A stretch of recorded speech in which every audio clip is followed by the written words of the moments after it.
بسم اللہ الرحمن الرحیم۔ ناظرین، عبداللہ بن زبیر عبداللہ بن زبیر جن کا لقب حمامۃ المسجد، پیدائش 1 ہجری، وفات 73 ہجری اور 623 عیسوی سے لے کر 692 تک ان کی پیدائش اور وفات ہے۔ ناظرین، پیدائش اپریل 624 مدینہ منورہ میں ہوئی اور وفات ان کی 1 اکتوبر 692 میں مکہ میں ہوئی، یعنی 67 اور 68 سال کی ان کی عمر تھی۔ وجہ وفات لڑائی میں مارے گئے اور قاتل ان کا تھا حجاج بن یوسف۔ طرز وفات لڑائی میں ہلاک۔ شہرت خلافت راشدہ سلطنت امویہ، زوجہ تمازر بنت منظور، اولاد عباد بن عبداللہ بن زبیر، عامر بن عبداللہ بن زبیر، حمزہ بن عبداللہ بن زبیر اور خبیب بن عبداللہ بن زبیر۔ والد کا نام تھا زبیر بن عوام اور والدہ تھی اسما بنت ابو بکر، اور بہن بھائی تھے عروہ بن زبیر، حمزہ بن زبیر، مصعب ابن زبیر اور جعفر بن زبیر بن عوام، خالد بن زبیر، عمر بن زبیر اور منظر بن زبیر اور رملہ بنت زبیر بن عوام، اور برسر عہد رہے ہیں 14 نومبر 683 سے لے کر 2 نومبر 692 تک۔ اور یزید بن معاویہ، عبد الملک بن مروان، پیشہ ان کا سیاستدان تھے، مفسر القرآن تھے، فقیہ، محدث،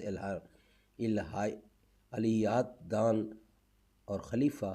مادری زبان ان کی عربی تھی، اور لڑائیاں جو لڑی ہیں انہوں نے وہ جنگ یرموک، جنگ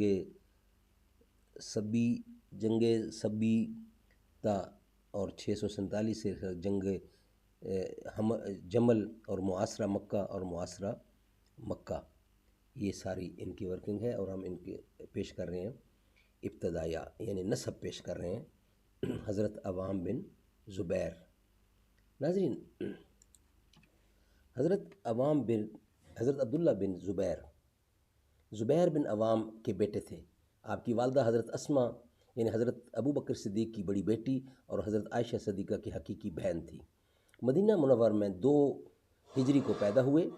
اس سے پہلے مہاجرین کے ہاں چونکہ کافی عرصہ تک کوئی اولاد نہ ہوئی، اس لیے یہود مدینہ نے اسے سحر کاری کا کرشمہ قرار رکھا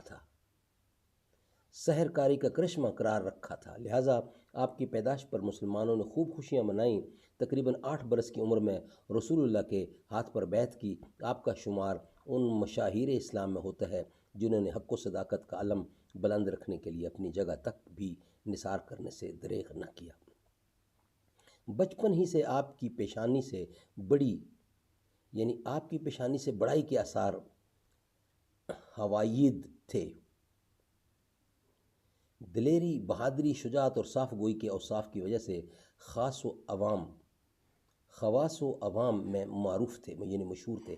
خلافت راشدہ کے دور میں آپ کئی ایک مہمات میں شریک ہوئے اور قابل قدر خدمات سر انجام دی۔ جنگ جمل میں اپنی خالہ حضرت عائشہ کی حمایت میں خلیفۃ المسلمین علی ابن ابی طالب کے خلاف بڑی بے جگری سے لڑے۔ اسی لڑائی میں ان کے جسم پر 40 سے زیادہ زخم لگے۔ جب امیر معاویہ نے اپنی زندگی میں یزید کو خلیفہ نامزد کیا تو آپ نے شدید مخالفت کی۔ امیر معاویہ کی وفات کے بعد جب یزید کے قاصد آپ سے بیعت لینے آئے تو آپ 1 دن کی معطل لے کر مدینہ سے نکل کر مکہ میں آ گئے اور حدود حرم میں پناہ لی۔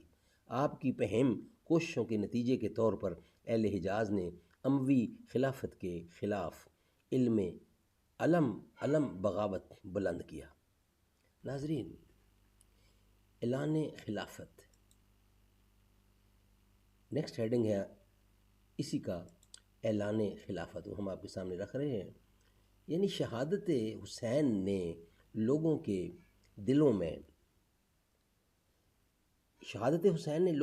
دلوں کے اندر سوئے ہوئے جذبات کو اس قدر شدت سے برانگیختہ کیا کہ ملک کے طول و عرض میں اموی اقتدار کے خلاف عام ناراضی اور بغاوت کی ایک زبردست لہر اٹھ کھڑی ہوئی۔ چنانچہ جب ابن زبیر نے اہل حجاز کو انقلاب کی دعوت دی تو اہل مکہ نے ان کے ہاتھ پر بیعت کر لی۔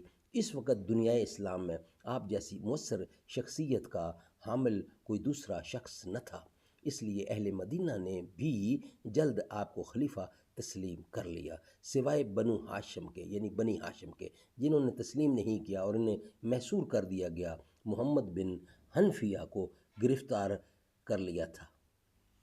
ناظرین، واقعہ ہرا ہم آپ کے سامنے رکھ رہے ہیں، واقعہ ہرا۔ ناظرین، واقعہ ہرا، یزید نے اہل مدینہ کو بیعت پر مجبور کرنے کے لیے مسلم بن عقبہ کو 10,000 فوجیوں کے ساتھ حجاز روانہ کیا۔ اہل مدینہ نے شامی افواج کا بڑی پامردی سے مقابلہ کیا، مگر 3 دن کی جنگ کے بعد شکست کھائی۔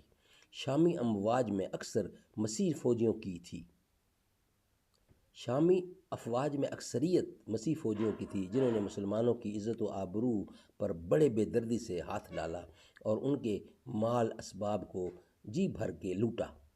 اس تباہی سے جو لوگ زندہ بچ گئے انہوں نے بیعت کر لی۔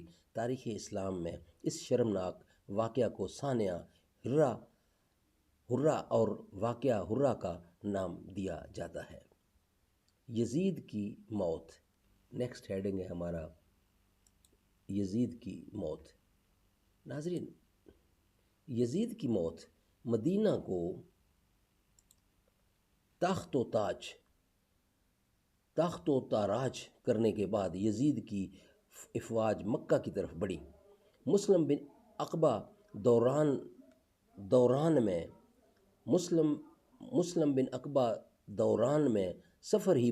دوران سفر میں ہی مر گیا، لہٰذا حسین بن نمیر کو سربراہ مقرر کر دیا گیا۔ ابن نمیر نے مکہ کا محاصرہ کر لیا، جو 64 دن جاری رہا۔ اس دوران میں جب یزید کی موت کی خبر پہنچی تو محاصرہ اٹھا لیا گیا۔ اس وقت ابن زبیر ہی مسلمانوں میں سب سے زیادہ معروف اور مؤثر شخصیت کے حامل تھے، لہٰذا ابن نمیر نے آپ کو خلافت کی پیشکش کی اور آپ کے ہاتھ پر بیعت کرنے کی خواہش کا اظہار کیا۔ ابن زبیر اگرچہ ایک دلیر اور بہادر انسان تھے، مگر انہوں نے دور اندیشی سے کام لیتے ہوئے اس پیشکش کو ٹھکرا دیا اور کہا، جب تک ایک حجازی کے بدلے 10 شامیوں کو قتل نہ کر لوں گا تب تک کچھ نہیں ہو سکتا۔ یہ جواب سن کر حسین نے کہا، جو شخص آپ کو عرب کا مدبر کہتا ہے وہ غلطی پر ہے، میں آپ کو راز کی بات کہتا ہوں اور آپ چلا کر اس کا جواب دیتے ہیں۔ خلافت دلانا چاہتا ہوں اور آپ جنگ و خونریزی پر آمادہ ہیں۔ ابن نمیر مایوس ہو کر شام واپس لوٹ گیا۔ یہ آپ کی ایک سیاسی غلطی تھی۔